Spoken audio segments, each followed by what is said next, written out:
Enero de 2023.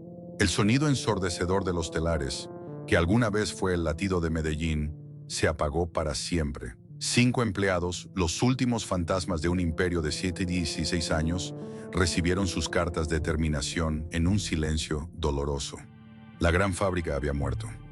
Hubo un tiempo en que este gigante no solo tejía telas, tejía a toda Colombia. Levantaron un rascacielos que perforó el cielo, construyeron barrios y sostuvieron el futuro de miles de familias antioqueñas.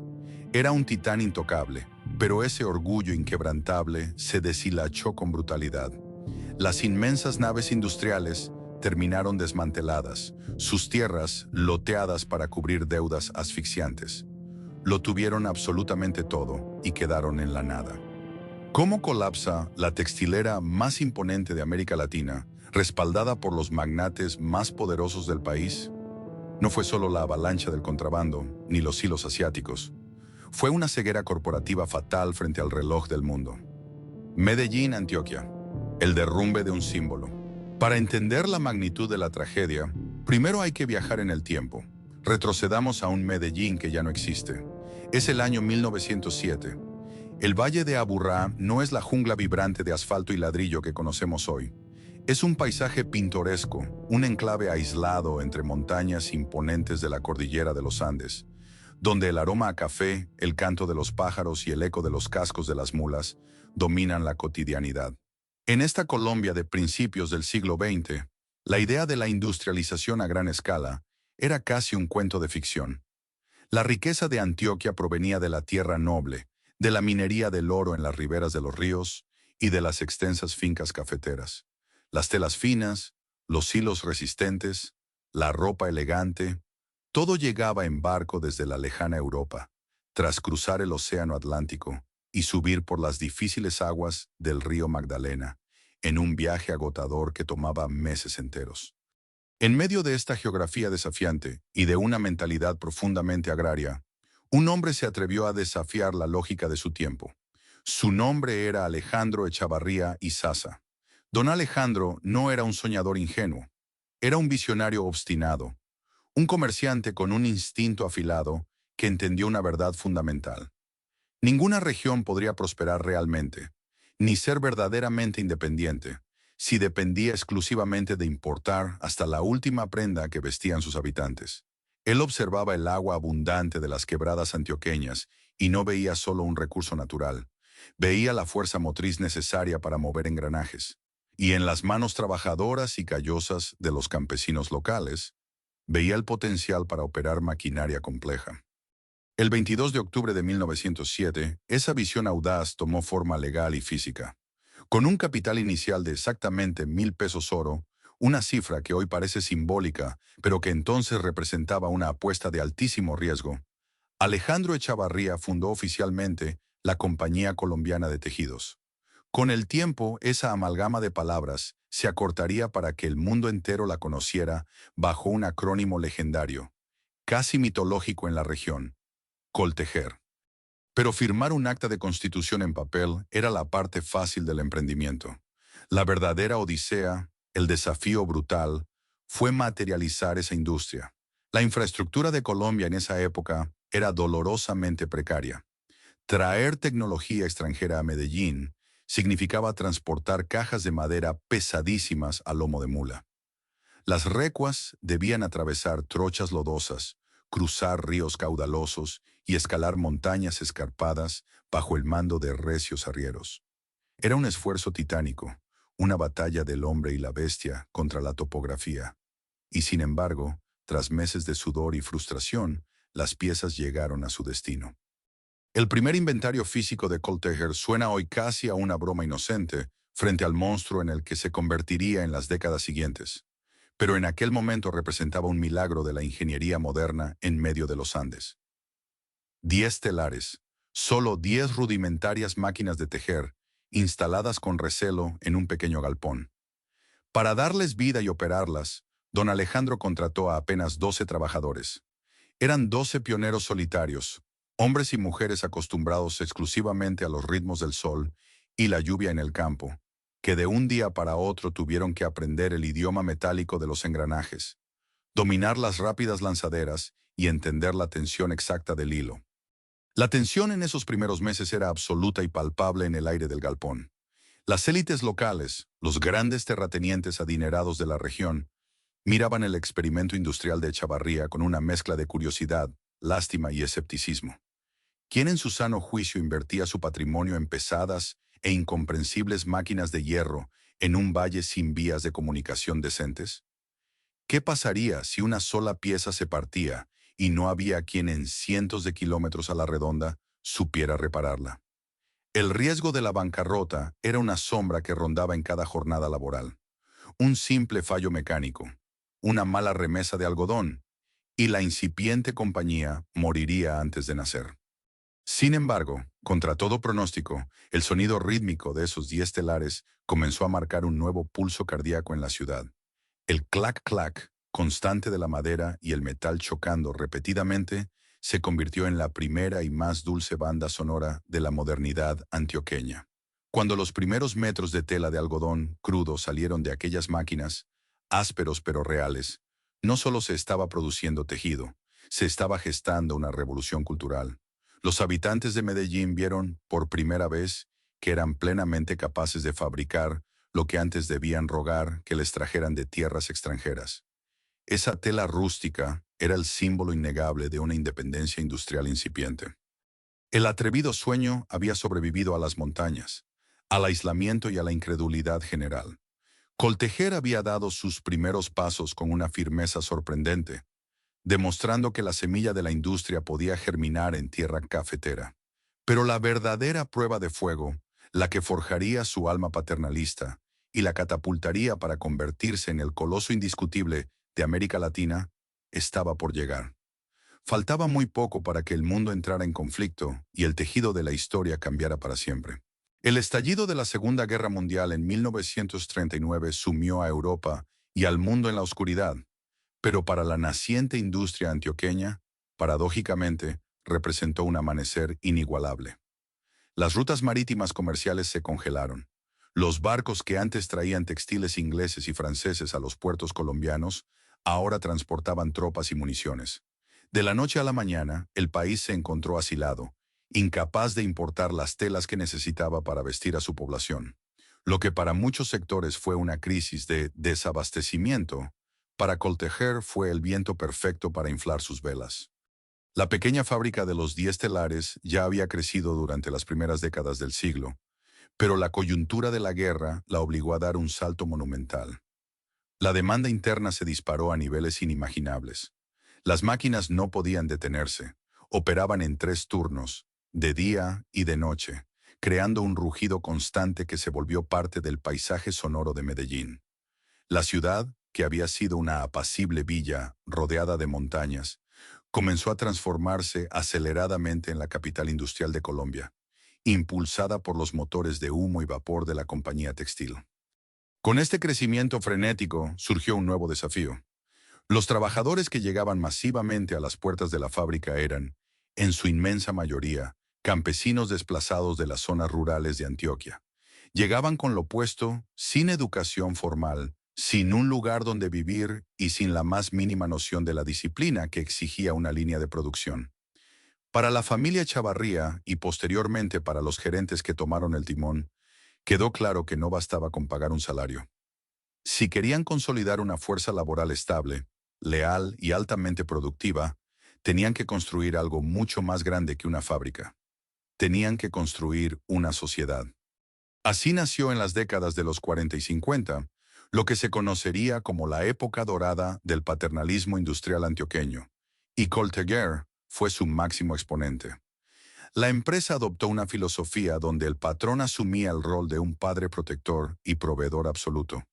Nació entonces el concepto inquebrantable de la familia Coltejer.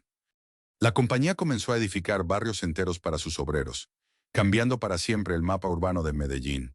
Surgieron proyectos de vivienda con casas de ladrillo sólido, calles pavimentadas y servicios públicos, un lujo inalcanzable para la clase trabajadora de la época. Pero la intervención no se detuvo en los ladrillos. Coltejer construyó sus propias clínicas y hospitales, equipados con la mejor tecnología médica disponible en el país. garantizando que desde el nacimiento hasta la vejez, la salud del obrero y de su familia estuviera cubierta.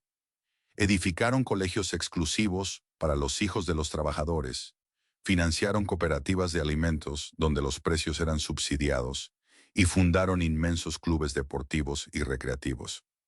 Trabajar en Coltejer dejó de ser simplemente un empleo. Se convirtió en un estatus social, en una identidad vitalicia. Las familias antioqueñas soñaban con que al menos uno de sus hijos lograra entrar a la textilera. Las mujeres obreras, orgullosas de sus uniformes impecables, caminaban por las calles sintiéndose parte de una élite trabajadora. El sonido de la sirena de la fábrica, que anunciaba los cambios de turno a las 6 de la mañana, a las 2 de la tarde y a las 10 de la noche, se convirtió en el reloj oficial por el cual miles de ciudadanos sincronizaban sus vidas. La lealtad hacia la marca era absoluta y el sentido de pertenencia rozaba el fervor religioso. Coltejer no solo fabricaba telas, estaba fabricando a la clase media antioqueña.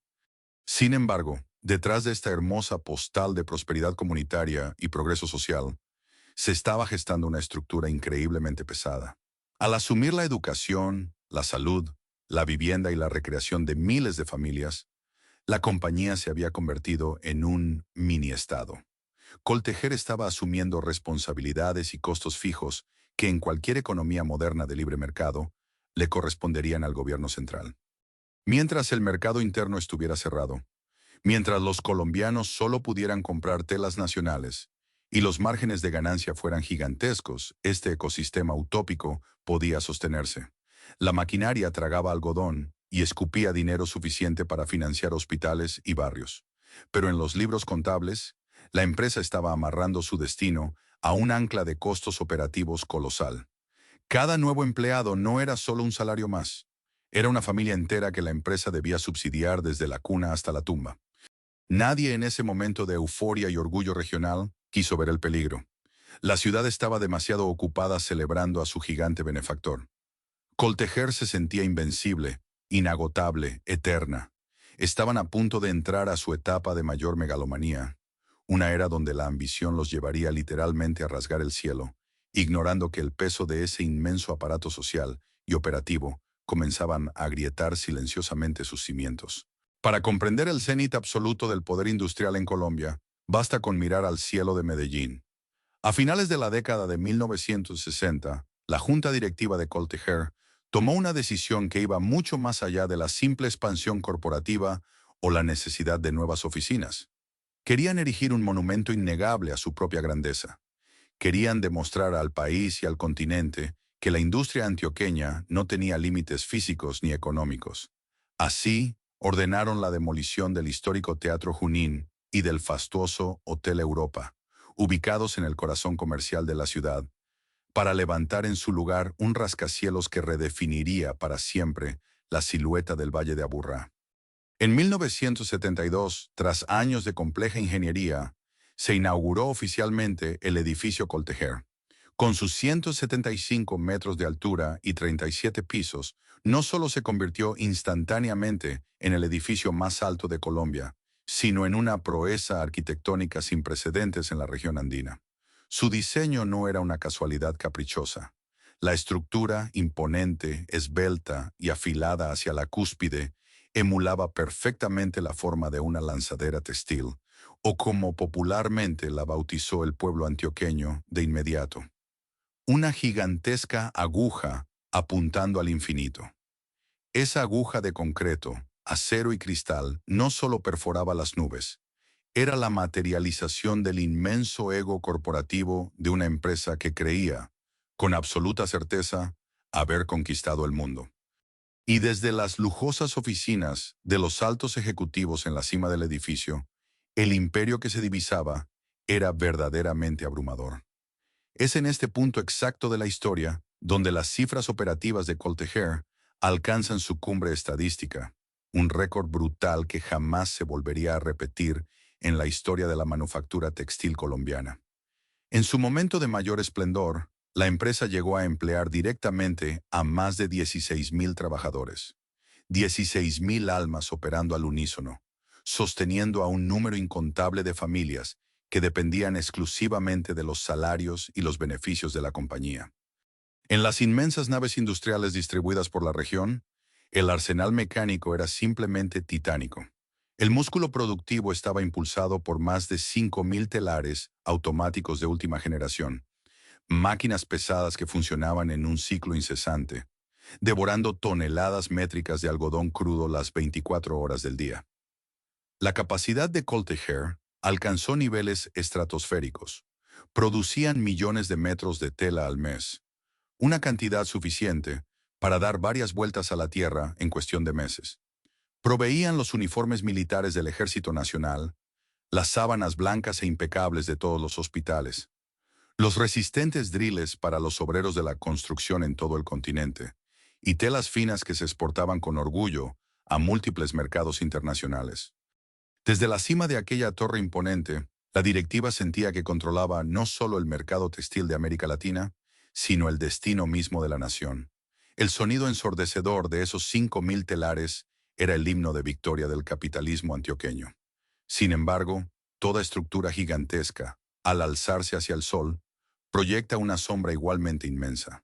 La construcción de la Gran Aguja fue, en retrospectiva, el último gran acto de triunfalismo de sus fundadores.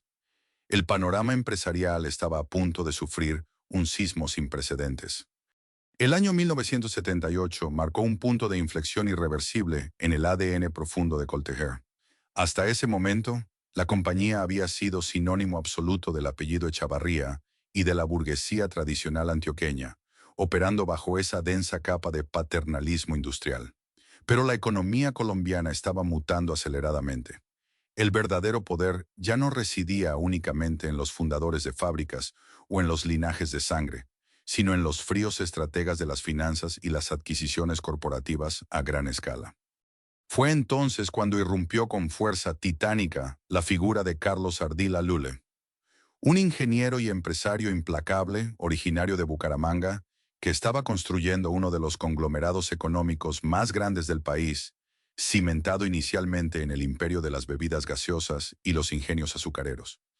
En una movida maestra que sacudió los cimientos del empresariado antioqueño tradicional, Ardila Lule orquestó la compra masiva de acciones de Coltejer en la bolsa de valores. No fue una simple transacción de mercado. Fue una toma de control histórica, rápida y letal, que desplazó definitivamente a las familias fundadoras y centralizó el poder de la empresa más importante de Colombia en las manos de un solo magnate. Para la inmensa mayoría de los trabajadores rasos en las plantas, este violento cambio de mando pasó desapercibido en el día a día. Los 5.000 telares seguían rugiendo, los salarios llegaban a tiempo y la majestuosa aguja en el cielo seguía brillando intacta al atardecer. Pero en la filosofía corporativa y en la estructura de mando, el sismo fue absoluto. Bajo el inmenso paraguas de la naciente organización Ardila Lule, Coltejer dejó de ser el hijo único, amado y protegido de una familia fundadora, para convertirse en un activo más, aunque el más deslumbrante y emblemático, dentro de un gigantesco tablero de ajedrez financiero. Inicialmente, la inyección de capital fresco fue masiva y generó una ola de optimismo desbordado. Se anunciaron grandes planes para consolidar la supremacía del monopolio. La soberbia institucional estaba en su punto máximo. Los gerentes, respaldados ahora por la chequera inagotable de uno de los hombres más ricos de América Latina, desarrollaron un peligroso complejo de invulnerabilidad. Creían genuinamente que ninguna crisis estructural podría tocarlos. Si había un obstáculo comercial, se solucionaba inyectando más capital. Si surgía competencia interna, simplemente se asfixiaba con guerras de precios o se absorbía mediante compras hostiles. Pero esta confianza ciega y absoluta creó un efecto secundario letal: la arrogancia y la parálisis estratégica. Desde la comodidad de sus despachos alfombrados, en la cima del edificio Coltejer, la nueva directiva no logró ver las oscuras y densas nubes que se acumulaban mucho más allá de las montañas del Valle de Aburrá. Estaban tan concentrados en celebrar su aplastante monopolio nacional, tan convencidos de que los colombianos siempre comprarían sus telas por lealtad patria o por falta de opciones, que decidieron ignorar deliberadamente los murmullos de un mundo exterior que se estaba transformando a una velocidad vertiginosa. Esa imponente maquinaria operativa, que en el papel lucía invencible, escondía una trampa mortal. Los telares consumían cantidades obscenas de energía eléctrica y requerían una mano de obra monumental, elevando los costos fijos a niveles insostenibles en un mercado verdaderamente competitivo. Además, el antiguo modelo paternalista seguía vigente, obligando a la nueva administración a cargar con una herencia de costos en salud, educación y vivienda para miles de empleados y jubilados. Mientras tanto, al otro lado del océano, en rincones silenciosos de Asia, decenas de naciones empezaban a montar fábricas mucho más eficientes, altamente automatizadas y sobre todo con costos de producción infinitamente más bajos. El gigante antioqueño estaba en la cúspide absoluta de su gloria, tocando el cielo de Medellín con su aguja de concreto, pero estaba profundamente embriagado por su propia leyenda. Sin saberlo, al inflar su ego y estancarse en sus viejas fórmulas de éxito, acababan de pavimentar la autopista hacia su propio matadero. Estaban pesados, lentos y completamente desarmados para enfrentar la tormenta global que traería el final del siglo. Una tormenta despiadada que no sentiría el más mínimo respeto ni por la arquitectura majestuosa, ni por la billetera de los magnates. El calendario marcó el inicio de la década de 1990 y con él llegó un huracán político, económico y social que alteraría el destino de la industria en Colombia para siempre. Hasta ese preciso momento histórico, la economía nacional había funcionado bajo un modelo proteccionista riguroso, casi paternalista por parte del Estado. Coltejer había crecido y reinado en un ecosistema cerrado, una especie de gigantesca burbuja de cristal, donde los aranceles a las importaciones eran tan prohibitivamente altos que comprar tela extranjera de forma legal resultaba un lujo absurdo, reservado solo para las élites. Pero el mundo exigía globalización. Los organismos internacionales presionaban, y el gobierno del entonces presidente César Gaviria decidió abrir las puertas comerciales del país de par en par. A este proceso, ejecutado de manera acelerada, radical y sin anestesia industrial, se le bautizó oficialmente con un nombre que aún produce escalofríos en Medellín: la apertura económica. La intención teórica del gobierno era modernizar la industria local, obligándola a competir, sacándola de su zona de confort. Sin embargo, para gigantes históricos como Coltejer, esas puertas abiertas de golpe no representaron una brisa fresca de innovación, sino una ráfaga devastadora que amenazaba con arrancar el techo de sus fábricas. De un día para otro, los inmensos barcos de carga que atracaban en los puertos de Buenaventura, en el Pacífico, y Cartagena, en el Caribe, ya no traían solo insumos especializados o maquinaria pesada europea. Ahora descargaban miles de contenedores atestados de hilos, telas sintéticas y prendas terminadas provenientes de un dragón que había despertado silenciosamente al otro lado del océano, el continente asiático. En países como China, Taiwán, Corea del Sur e India, las fábricas textiles operaban bajo una lógica de producción radicalmente distinta a la tradición antioqueña. Aquellas industrias no tenían que sostener acuestas clínicas privadas, ni colegios, ni inmensas redes de beneficios sociales vitalicios para sus trabajadores. Su mano de obra era infinitamente más barata, sus regulaciones laborales eran mínimas, y sus instalaciones, libres del romanticismo y la pesada herencia del paternalismo del siglo XX, eran ágiles, altamente mecanizadas y despiadadamente eficientes. El choque frontal entre estos dos mundos fue brutal y desequilibrado.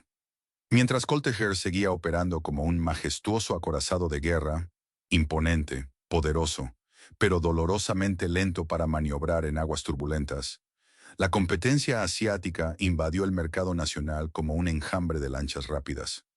La empresa colombiana requería procesos largos, consumos exorbitantes de energía eléctrica, salarios robustos avalados por fuertes sindicatos y una burocracia administrativa gigantesca para lograr producir un simple metro de drill o de algodón. En la acera de enfrente, el producto asiático importado llegaba a los mostradores comerciales de Bogotá, Cali y la misma Medellín a una fracción ridícula de ese precio. La lealtad patriótica de los consumidores, esa devoción casi sagrada por la marca local que había existido por décadas, comenzó a resquebrajarse rápidamente frente a la contundencia de las etiquetas de precios bajos. Pero la globalización legal, impulsada por la drástica reducción de aranceles, no fue el único jinete del apocalipsis que cabalgó contra Coltequer en esa convulsa década.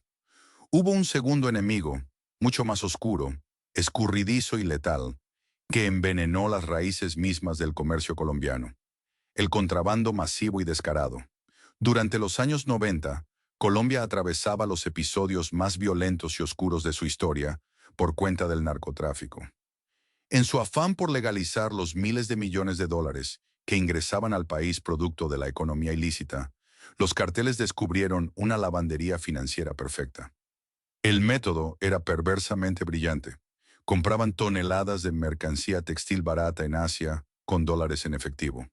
La ingresaban ilegalmente por las porosas y corruptas fronteras nacionales, sin pagar un solo centavo de impuestos, y la vendían a precios de remate absoluto en los mercados populares del país. Centros de comercio informal que hervían de gente, como el famoso e intrincado sector de El Hueco, en el mismísimo centro de Medellín, ubicado de manera irónica a escasas cuadras de la imponente sombra del edificio Coltejer, se inundaron rápidamente de pacas enteras de prendas extranjeras. Este contrabando a escala industrial destruyó cualquier ilusión de competencia justa, distorsionó por completo las reglas básicas del libre mercado. Ya no se trataba de qué empresa fabricaba la mejor tela, ni de quién poseía la maquinaria de hilandería más sofisticada. Era una guerra sucia, subterránea y desigual, donde el histórico gigante industrial antioqueño intentaba sobrevivir compitiendo contra precios de venta al público que, en la mayoría de los casos, estaban groseramente por debajo del costo real de la materia prima que Coltejer utilizaba para arrancar sus telares.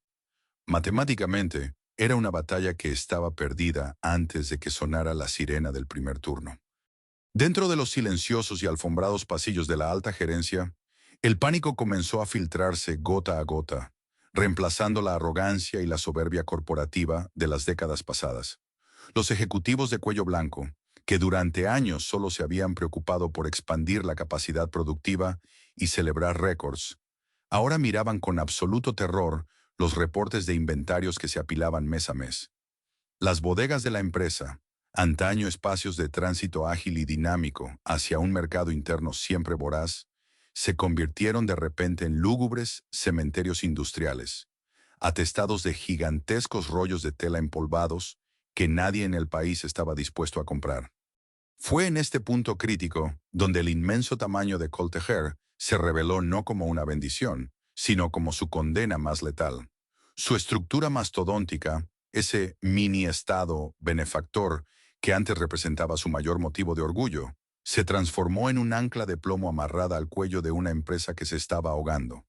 Mantener encendida esa voraz maquinaria, así las ventas estuvieran cayendo en picada, costaba una verdadera fortuna diaria. Pagar la inmensa nómina, cumplir con las convenciones colectivas y sostener las pensiones acumuladas de miles de jubilados se volvió una sangría financiera imposible de detener. La emblemática aguja de concreto seguía perforando el cielo, estoica e inamovible ante la vista de la ciudad. Pero en las entrañas de la corporación, los números rojos empezaban a devorar irremediablemente el patrimonio. Los despiadados vientos de la apertura económica habían desnudado la fragilidad de un rey que se creía eterno. El coloso, acorralado e incapaz de adaptarse, empezaba a sangrar a borbotones. El cambio de milenio no trajo consigo el repique de campanas triunfales para la industria antioqueña.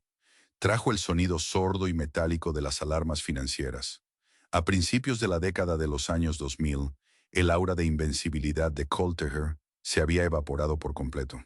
Era, a todas luces, un gigante profundamente herido, respirando con extrema dificultad bajo el peso aplastante de sus propios pasivos y de una estructura de costos que pertenecía a una época muerta. Las bodegas atiborradas de mercancía, sin vender de la década anterior, se habían traducido en una sequía de liquidez implacable. Fue exactamente en este turbulento periodo donde los números del declive se mostraron con toda su crudeza, despojando a la corporación de cualquier escudo mediático. La participación de mercado nacional, que durante la época del monopolio dorado rozaba una hegemonía absoluta y cómoda, se desplomó trágicamente. El consumo de tela nacional cayó a niveles insospechados frente a la invasión asiática. La producción operativa, que en su glorioso pasado se medía en millones de metros mensuales, capaces de inundar el continente, sufrió una contracción brutal, reduciéndose prácticamente a la mitad de su capacidad instalada. Las pérdidas financieras dejaron de ser pequeños baches trimestrales para convertirse en cráteres contables, acumulando mermas que se tasaban en decenas de miles de millones de pesos anuales. Para evitar la asfixia inmediata y la quiebra inminente, la junta directiva tuvo que tomar decisiones drásticas que tan solo un par de décadas atrás habrían sido consideradas una herejía social. El gigante comenzó a devorar sus propias extremidades para mantener el corazón latiendo. El emblemático y aplaudido modelo paternalista, ese pilar sagrado de la familia Coltejer que había construido inmensos barrios urbanos y asegurado el bienestar de sus empleados desde la cuna hasta la tumba, sufrió un tijeretazo despiadado. La empresa se vio obligada a despojarse violentamente de sus responsabilidades filantrópicas y sociales para intentar salvar el núcleo de la operación industrial. Los generosos subsidios de vivienda fueron cancelados de tajo. Las clínicas privadas, los extensos clubes recreativos y los colegios exclusivos para los hijos de los obreros pasaron a la guillotina de los recortes. Fueron cerrados, traspasados al Estado o vendidos al mejor postor. Pero las amputaciones no se detuvieron en lo social. Las tijeras corporativas llegaron a las fábricas. Se cerraron de manera definitiva varias plantas satélites y unidades de confección auxiliar que ya no eran rentables. Miles de trabajadores que jamás imaginaron que su todopoderoso e histórico empleador pudiera prescindir de ellos, se encontraron de repente sosteniendo cartas de despido en las calles de Medellín. El contrato social no escrito entre la región y la empresa se había roto irremediablemente. El dolor de esta metamorfosis forzada no solo se sentía en los barrios de la clase trabajadora y en las mesas de las familias antioqueñas. La frustración también envenenaba las más altas esferas de la corporación. Hubo una cifra, un hito contable desolador que comenzó en el año 1997 y se consolidó a lo largo de toda la primera década de los 2000, helando la sangre de los inversionistas. La empresa dejó de repartir un solo peso de utilidades. Cero dividendos. Durante años de agónica espera, los accionistas, desde los ciudadanos comunes que habían heredado los títulos de sus abuelos como un tesoro familiar, hasta los tiburones financieros y grandes fondos de inversión, vieron cómo sus acciones perdían valor estrepitosamente en la Bolsa de Valores de Colombia. Las asambleas generales ordinarias, celebradas sagradamente cada mes de marzo en inmensos recintos como el Orquideorama o Plaza Mayor, se convirtieron en un teatro patético de tensiones insoportables y promesas vacías. Los altos ejecutivos se paraban año tras año frente a los atriles, sudando frío bajo las luces, proyectando diapositivas llenas de complejas gráficas para repetir un guión desesperadamente desgastado.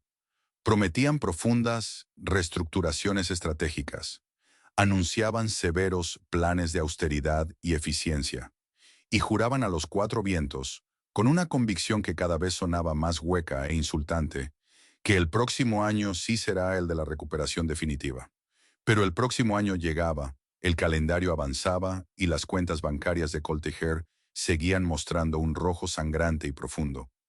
Mientras los directivos hablaban de EBITDA, de capitalización y de renegociación de pasivos con los bancos, en el piso de las fábricas sobrevivientes el ambiente era sencillamente fúnebre.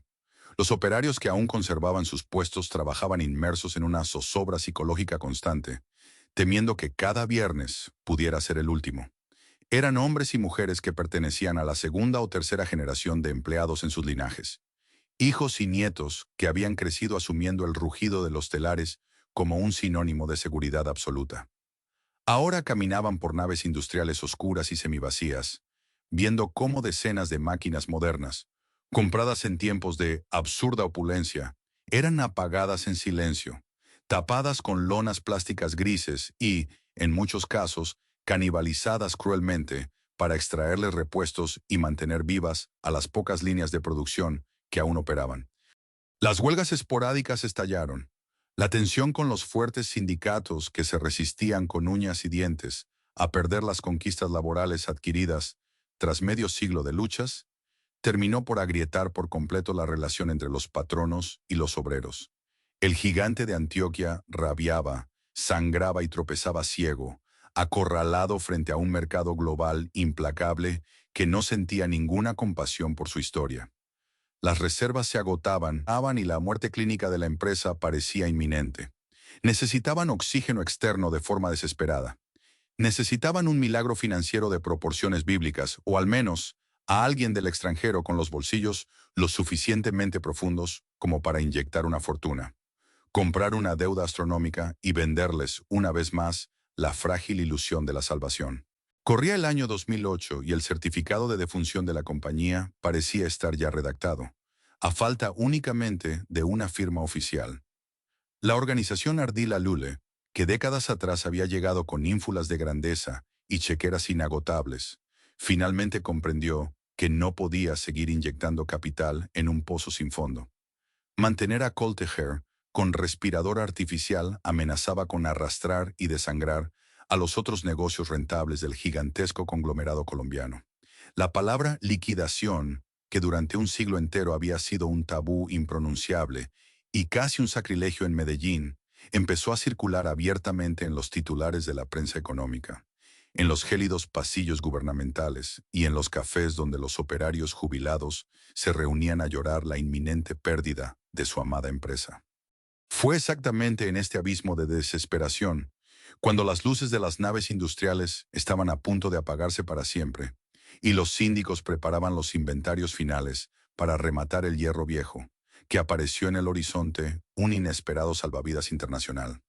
Desde el norte del continente aterrizó en Colombia el grupo Caltex, el indiscutible rey de la industria textil en México.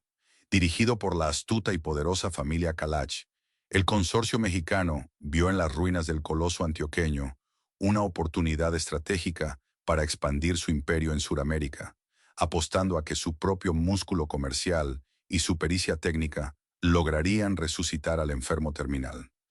La negociación fue frenética, silenciosa y dolorosa. En una operación de rescate financiero sin precedentes en el sector, Caltex desenfundó su billetera y asumió el control mayoritario de la empresa, inyectando la astronómica suma de casi 200.000 millones de pesos para capitalizar y sanear de tajo los abrumadores pasivos de la compañía. De la noche a la mañana, el milagro por el que tanto habían rezado miles de familias se materializó. Hubo dinero fresco en las cuentas bancarias para detener los embargos, pagar deudas urgentes y prometer, por enésima vez en la historia de la empresa, un agresivo plan de modernización tecnológica. Sin embargo, el rescate trajo consigo un sabor innegablemente amargo para el ego de la región. El inmenso alivio por haber salvado los pocos empleos que quedaban chocó de frente con una herida profunda en el orgullo nacional. Coltejer, la compañía que había construido la sociedad, el símbolo máximo de la tenacidad paisa, dejaba de ser colombiana. El estandarte industrial más alto de Antioquia ahora acataba órdenes dictadas a miles de kilómetros, desde la Ciudad de México. Pero ante la amenaza real de ver los portones cerrados con gruesas cadenas, la ciudad entera tragó saliva, agachó la cabeza y aceptó a sus nuevos dueños extranjeros, con la frágil esperanza de que esta vez la pesadilla hubiera terminado de verdad. Pero la euforia del millonario rescate resultó ser tan efímera como el humo que alguna vez expulsaron las chimeneas originales. El grupo Caltex no tardó en descubrir una realidad aplastante. Cambiar de pasaporte en la junta directiva no altera mágicamente las despiadadas leyes geopolíticas del mundo moderno. La inyección de capital mexicano actuó como un potente analgésico que calmó los dolores financieros a corto plazo, pero fue trágicamente inútil para curar el cáncer estructural que devoraba el corazón de la manufactura nacional. El problema central, la verdadera tragedia de esta época, fue que los experimentados directivos mexicanos chocaron contra el mismo muro de concreto que había quebrado a los colombianos. A pesar de los enormes esfuerzos por implementar nuevos modelos de eficiencia, las fábricas en Antioquia seguían albergando maquinaria sumamente anticuada que requería consumos de energía eléctrica irracionales frente a los estándares globales. Actualizar verdaderamente todo ese inmenso parque industrial habría requerido inversiones infinitamente superiores a los 200.000 millones de pesos iniciales. Un riesgo suicida que los nuevos dueños no estaban dispuestos a correr en un entorno tan hostil. Además, la materia prima esencial para tejer, el algodón, ya casi no se cultivaba en Colombia. Debía importarse a precios dolarizados altísimos, destruyendo cualquier margen de rentabilidad desde el primer eslabón de la cadena productiva. Mientras tanto, más allá de los muros de las plantas sobrevivientes, el mercado globalizado no ofrecía un solo segundo de tregua. La moda había mutado aceleradamente hacia el fenómeno del fast fashion, un modelo de consumo vertiginoso donde la ropa se volvía desechable. La calidad extrema y la durabilidad legendaria, el principal estandarte de los drills de Coltejer, ya no importaban para la nueva generación de consumidores. El precio bajo e inmediato lo dictaba absolutamente todo. Competir contra los buques de carga repletos de prendas asiáticas y contra el comercio informal desde unas instalaciones pesadas, enclavadas en el corazón montañoso de los Andes, se convirtió en una tarea no solo heroica, sino matemáticamente imposible. A medida que avanzaba la década de 2010, la ilusión se desmoronó por completo. Las escasas ganancias trimestrales se esfumaban rápidamente devoradas por los astronómicos costos fijos. El rescate de 2008, que había acaparado titulares triunfalistas, no fue una resurrección, sino un costosísimo aplazamiento de la sentencia de muerte. Caltex no había comprado un imperio renacido. Había pagado una fortuna por mantener a un paciente en cuidados intensivos, extendiendo una agonía insostenible durante 10 años más. Ni los apellidos patricios de Medellín, ni los reyes de las gaseosas nacionales, ni los magnates textiles de México lograron hacer rentable a un gigante diseñado para una era que ya no existía. Y mientras el tiempo se agotaba, el mundo entero estaba a punto de entrar en una cuarentena absoluta, desatando una tormenta perfecta para la cual nadie estaba preparado. El calendario avanzaba con una pesadez lúgubre hacia el año 2020. La empresa, operando al mínimo de su capacidad, era como un anciano frágil caminando por la cornisa de un abismo, sosteniéndose apenas por la obstinación de sus dueños mexicanos. Sin embargo, nadie en la junta directiva, ni el más pesimista de los analistas financieros en las oficinas de Medellín, pudo haber anticipado la magnitud de la catástrofe que estaba a punto de desatarse a nivel planetario. Cuando la pandemia de COVID-19 estalló con toda su furia, obligando a los gobiernos a declarar cuarentenas estrictas y confinamientos obligatorios de la noche a la mañana, el mundo entero se detuvo en seco. Las bulliciosas calles de Colombia quedaron desiertas. Los grandes centros comerciales bajaron sus cortinas de hierro, y la demanda por prendas de vestir, uniformes industriales o cualquier tipo de textil se redujo instantáneamente a la nada. La prioridad humana era sobrevivir, no comprar ropa nueva. Para una corporación financieramente sólida, este escenario representaba un golpe durísimo, una prueba extrema de resistencia. Pero para Coltejer fue sin lugar a dudas el tiro de gracia. El impacto fue inmediato, violento y devastador. En la imponente planta de Río Negro, el último gran bastión operativo que le quedaba a la compañía en las tierras de Antioquia, los jefes de producción recibieron la orden más aterradora que un ingeniero textil puede escuchar: apagar los motores, bajar los gruesos interruptores principales. No se trataba de un mantenimiento de rutina durante un fin de semana, ni de un cambio de turno programado. Era una orden de apagado total y de forma indefinida. Fue un momento de un peso histórico verdaderamente indescriptible. Por primera vez en más de un siglo de existencia ininterrumpida, el ensordecedor y característico estruendo mecánico, que había sido la banda sonora del progreso paisa, se silenció por completo. Ese silencio absoluto en el interior de las gigantescas naves industriales de Río Negro era antinatural, casi sepulcral y profundamente aterrador. El eco solitario de los pasos de los guardias de seguridad resonaba en medio de pasillos inmensos y vacíos, flanqueados por filas interminables de telares apagados, que rápidamente comenzaron a cubrirse por una fina y lúgubre capa de polvo. La pesada maquinaria, diseñada específicamente para trabajar al rojo vivo, tragando algodón de día y de noche sin descansar, comenzó a enfriarse irremediablemente. En el crudo mundo de la manufactura industrial pesada, una máquina detenida no es solo un pedazo de hierro inerte, es un agujero negro que devora dinero por segundo. Los aplastantes costos fijos de mantenimiento, el cobro de impuestos territoriales por los inmensos lotes, la seguridad privada de las instalaciones y los compromisos financieros preexistentes con los bancos no se contagiaron del virus ni entraron en cuarentena. Seguían corriendo placablemente, pero ahora los ingresos en la hoja de balance eran un cero absoluto. La prolongada parálisis operativa desnudó sin compasión la espantosa realidad contable de la empresa. Sin una sola yarda de tela produciéndose en las máquinas ni vendiéndose en las tiendas, las exiguas arcas se vaciaron en cuestión de semanas. Fue en este escenario verdaderamente apocalíptico donde los auditores financieros revelaron una cifra monstruosa, un número oscuro que fulminó cualquier remota esperanza de recuperación.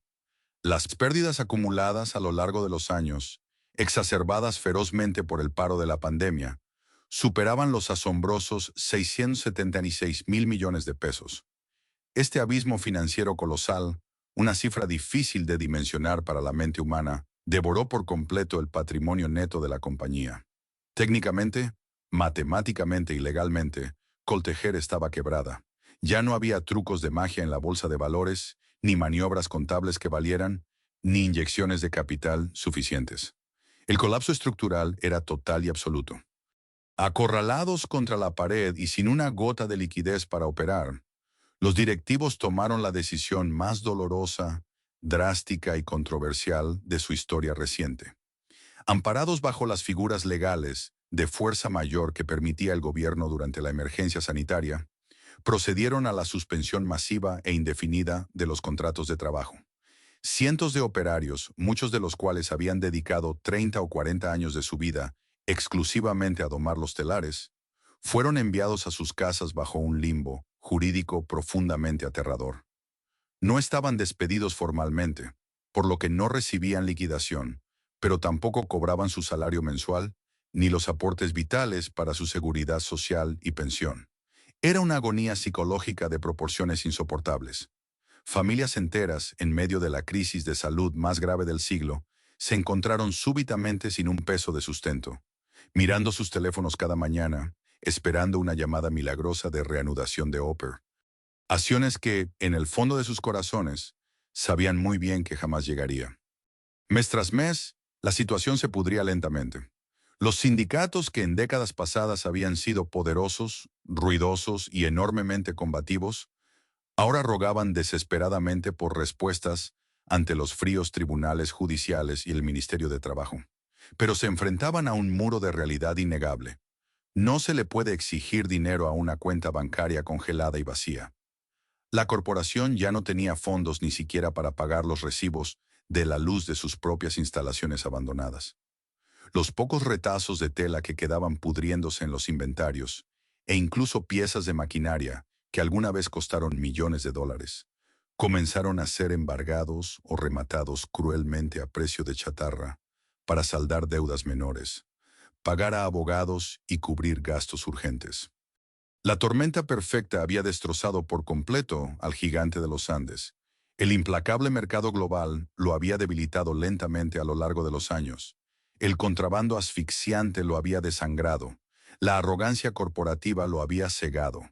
Y finalmente, un virus microscópico e inesperado le dio el violento empujón definitivo hacia el precipicio. En las afueras de la desolada planta de Río Negro, las malezas salvajes comenzaron a tragarse lentamente las rejas perimetrales. Coltejer estaba clínicamente muerta.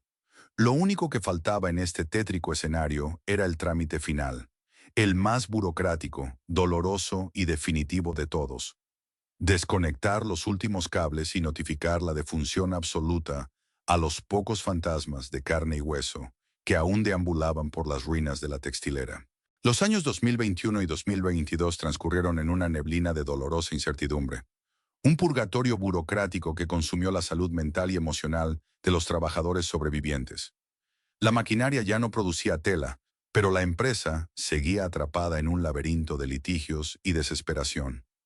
Cientos de operarios con sus contratos suspendidos se organizaron, buscando respuestas en los fríos despachos del Ministerio del Trabajo y en los tribunales exigiendo lo que por derecho les correspondía.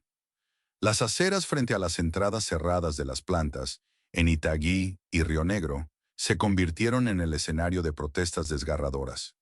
Hombres y mujeres de cabello cano, que habían entregado su juventud, su sudor y su lealtad incondicional a la marca, sostenían pancartas desteñidas exigiendo el pago de sus pensiones, sus quincenas atrasadas y el respeto por sus años de servicio.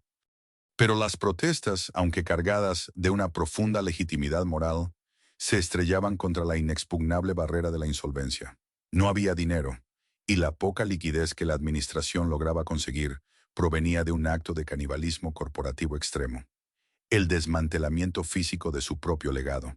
Para pagar las obligaciones legales más urgentes y apaciguar las demandas, la empresa comenzó a venderse a pedazos. Los inmensos e históricos lotes industriales, que durante décadas albergaron el corazón manufacturero de Antioquia, fueron loteados y vendidos a constructoras y fondos inmobiliarios. Fue durante este doloroso proceso de despiece cuando la ciudad presenció, de manera literal y metafórica, cómo se borraba su historia. Las grúas de demolición llegaron para derribar los muros de ladrillo que alguna vez protegieron los sueños de la clase obrera. Adentro, las formidables máquinas tejedoras, verdaderas joyas de la ingeniería industrial, que alguna vez representaron el orgullo tecnológico del continente, sufrieron el destino más humillante posible. Fueron desarmadas, cortadas con sopletes y vendidas por tonelada a los chatarreros locales. El hierro que tejió a Colombia ahora se fundía en el anonimato. Y mientras el hierro se vendía por kilos, otro símbolo monumental desaparecía silenciosamente del paisaje de Medellín. Durante años, en lo alto de las montañas que abrazan el valle de Aburrá, un gigantesco letrero luminoso con el logo de Coltejer había coronado la noche antioqueña. Era un faro industrial, un recordatorio constante de quién mandaba en la ciudad, una luz que guiaba a los noctámbulos y que llenaba de orgullo a los madrugadores. Pero a medida que la crisis se profundizaba, el mantenimiento de aquella estructura cesó. Primero se fundieron unas pocas letras, dejando el nombre a oscuras y mutilado. Luego, el óxido comenzó a devorar los inmensos soportes de metal. Finalmente, sin anuncios de prensa ni despedidas nostálgicas, los dueños ordenaron desmontar la estructura oxidada por completo. Una noche, los habitantes de Medellín miraron hacia la montaña y descubrieron, con un vacío en el estómago, que la luz eterna de Coltecher se había extinguido para siempre. La oscuridad del Emerasini. La ladera era el preludio innegable del fin absoluto. Y así, tras meses de agonía judicial y desmantelamiento físico, el calendario marcó el mes de enero de 2023. La imponente familia Coltejer, que en su época de máximo esplendor había albergado a miles de almas sincronizadas por el sonido de las sirenas, se había reducido a una cifra que resulta brutal e incomprensible. 5 personas. Solo 5 empleados quedaban formalmente vinculados a la compañía en todo el país. No eran altos ejecutivos ni estrategas de corbata, sino trabajadores operativos, los últimos guardianes solitarios encargados de mantener la seguridad mínima y el papeleo básico en unas instalaciones desoladas y silenciosas. Entre este puñado de sobrevivientes se encontraba Juan Carlos Alzate, un hombre que personificaba la tragedia de la clase obrera de la región. Juan Carlos no era un simple empleado, era un veterano que había dedicado 31 años ininterrumpidos de su vida a los engranajes de la corporación. Como mecánico especializado conocía cada tuerca, cada banda de transmisión y cada vibración de los telares automáticos. Sus manos, callosas y curtidas por décadas de aceite industrial y grasa, poseían una memoria muscular moldeada exclusivamente por las máquinas de la compañía. Durante 30 años, el ruido ensordecedor de la planta había sido su ecosistema natural, el lugar donde se ganó el pan para criar a sus hijos.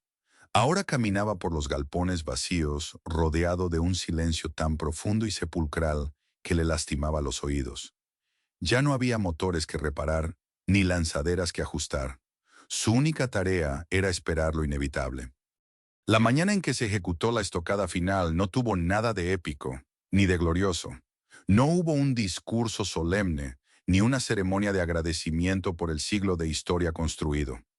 Fue un acto burocrático, frío y aséptico, ejecutado en una oficina desprovista de cualquier calidez humana. Un representante legal citó a los 5 trabajadores restantes. Sobre un escritorio gris, sin mayor preámbulo, se colocaron 5 hojas de papel membretado. Eran las cartas de despido, los documentos legales que certificaban la terminación definitiva de sus contratos laborales. Para Juan Carlos Alzate, sostener aquel papel fue como recibir un certificado de defunción familiar. 31 años de lealtad absoluta reducidos a un par de párrafos en jerga legal y una firma indiferente. Los 5 hombres firmaron los documentos en un silencio denso y sepulcral, embargados por una mezcla de devastación y de un extraño, aunque amargo, alivio por ver concluida, de una vez por todas, la interminable agonía.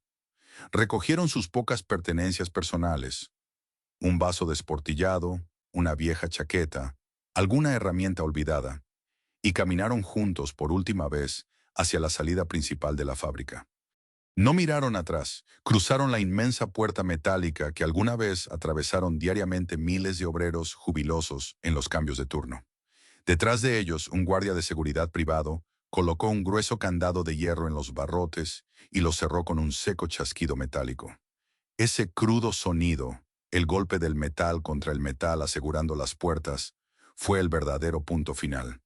En ese preciso instante, bajo el sol implacable de Antioquia, el latido de 116 años de la industria textil más poderosa de América Latina se detuvo. Los últimos guardianes se dispersaron por las calles hacia el anonimato del desempleo, dejando atrás el cadáver inerte de un imperio que, en su ceguera y arrogancia, se olvidó de que nada en este mundo es eterno. Si un forastero llega hoy al centro de Medellín y levanta la mirada, quedará inevitablemente cautivado por la imponente aguja de concreto que domina el horizonte. El edificio Coltejer sigue allí, majestuoso, inamovible, perforando el cielo antioqueño, tal como lo soñaron sus creadores en la década de los 70.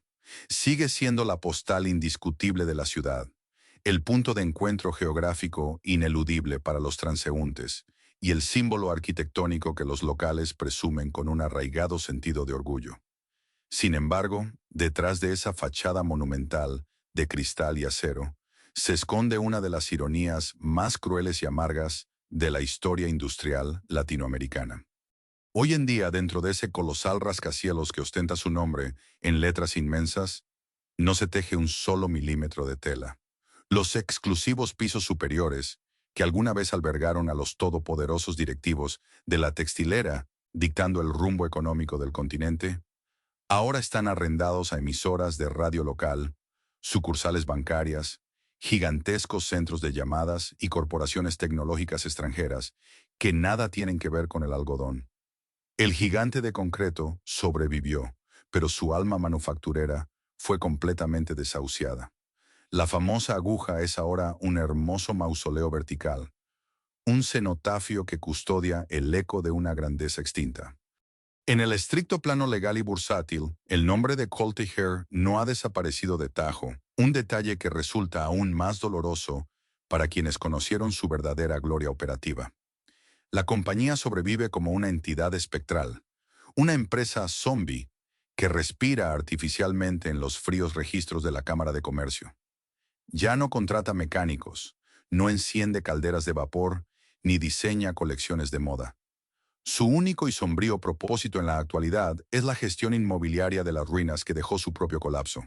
Funciona casi exclusivamente para vender los últimos retazos de tierra industrial que aún posee, arrendar antiguos galpones vacíos y administrar un goteo agónico de recursos destinado a pagar las deudas residuales de su naufragio. De la gran fábrica que vestía a todo un país, solo queda un oscuro escritorio dedicado a firmar liquidaciones y traspasos de títulos de propiedad. Este es el verdadero y trágico legado de la Compañía Colombiana de Tejidos. Un legado construido con ladrillo sólido, sudor obrero y una inmensa e incurable nostalgia. Ningún historiador serio puede negar que esta empresa fue la verdadera fuerza creadora de la clase media antioqueña, el motor filantrópico que urbanizó gran parte de Medellín y le otorgó una vida digna a 3 generaciones de familias trabajadoras. Pero su epitafio es un recordatorio implacable y universal sobre la fragilidad del éxito corporativo. Nos enseña con brutal claridad que ninguna corporación, por más inmensa y rica que sea, es intocable. Nos demuestra que el proteccionismo excesivo y los monopolios cerrados generan una parálisis mortal, y que la ceguera directiva, cuando intenta desafiar el implacable reloj de la globalización comercial, siempre termina cobrando una factura devastadora. El característico y ensordecedor sonido de los telares ya no resonará jamás en el Valle de Aburrá. Medellín avanzó, el libre mercado dictó su sentencia, y el gran coloso textil quedó relegado para siempre a la memoria oxidada de los abuelos, convertido en el fantasma más grande y doloroso de la industria nacional. La historia de Coltejer es, en el fondo, un espejo en el que toda corporación moderna debería mirarse con una mezcla de temor y reverencia. Como sociedad, nos fascina construir imperios. Levantamos rascacielos que desafían las nubes y creemos ciegamente que la tradición, el tamaño y el monopolio son escudos impenetrables contra el avance del tiempo. Pero la realidad comercial es implacable y despiadada. El tamaño nunca garantiza la supervivencia. A menudo, simplemente asegura que el impacto de la caída sea muchísimo más destructivo. Coltejer no pereció únicamente por la falta de capital o por la invasión de mercancía extranjera. Su verdadero verdugo fue el exceso de arrogancia corporativa. Se enamoraron profundamente de su pasado dorado, de sus propios monumentos y de sus glorias locales, mientras el futuro los arrollaba sin piedad a una velocidad global que jamás lograron comprender. Y en medio de esta fría guerra de balances financieros y juntas de accionistas, nunca debemos olvidar la verdadera tragedia de esta historia, la factura humana. Las corporaciones, al final del día, no sufren. Las empresas simplemente se liquidan en un trozo de papel y cambian de dueños. Quienes realmente pagan el precio más alto de la ceguera gerencial son los miles de operarios, las familias enteras y las comunidades que entregaron su lealtad absoluta a un gigante con pies de barro. El sepulcral silencio que hoy habita en lo que alguna vez fueron las fábricas más ruidosas de América Latina es un crudo recordatorio de que los empleos no son simples cifras contables, son los cimientos sobre los que se construyen las vidas humanas. El edificio Coltejer seguirá proyectando su majestuosa e inmensa sombra sobre las calles de Medellín, pero hoy esa sombra es una advertencia histórica. Nos susurra que en el voraz mundo de la industria globalizada, o evolucionas, o te conviertes en un melancólico museo. ¿Qué opinas sobre el colapso de este titán antioqueño? ¿Crees que la industria actual está preparada para sobrevivir a las presiones del mercado moderno? ¿O estamos condenados a repetir los mismos errores del pasado? Déjame tu opinión en la caja de comentarios. Leo cada uno de sus aportes. Si este documental te hizo reflexionar sobre la verdadera historia de nuestro desarrollo industrial, te invito a suscribirte al canal y darle me gusta a este video. Nos vemos en el próximo capítulo, explorando más historias donde la ambición humana, el progreso y la ruina se encuentran frente a frente.